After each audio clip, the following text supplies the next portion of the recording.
Permanent magnets. ఇక్కడ permanent not electrical permanent magnets అంటారు. అలాగే కాయిల్ ఫిక్స్ చేసి ఇది ఒక స్ప్రింగ్ ద్వారా కంట్రోలింగ్ ద్వారా క్రియేట్ చేస్తారు. సో ఇక్కడ పర్మనెంట్ మ్యాగ్నెట్ యూజ్ చేస్తున్నాం కాబట్టి cost is more uniform scale. Okay, డీసీకి ఆపరేట్ చేస్తాం, కాస్ట్ మోర్. అలాగే దీన్ని అంటే ఈజీగా మూవ్మెంట్ చేయలేం. అంటే ఎక్కడ పడిపోయింది అనుకో ఇమీడియట్లీ స్ప్రింగ్ పోతే డిఫరెన్స్ పోతాయి. ఆ రీడింగ్ పాయింట్ ఆపరేషన్ ఉంటుంది, అందుకే కాస్ట్ ఎక్కువ.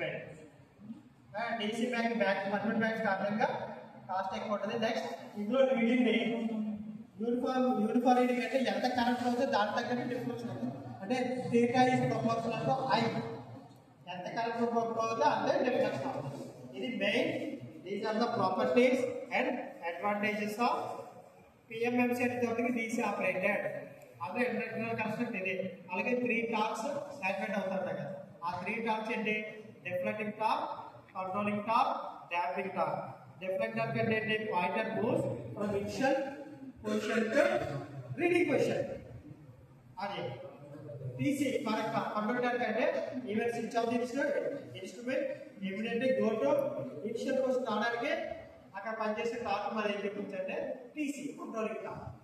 Next we get steady state reading on the scale. Pointer gets steady state reading on the pointer purpose acting damping torque. చూస్తున్నా అయితే ఇక్కడ కంట్రోల్ ట్యాక్ ఇది. ఓకే, ఇక్కడ మాత్రం కరెంట్ కాయిల్ మూవ్ అవుతుంది. Okay, next another one is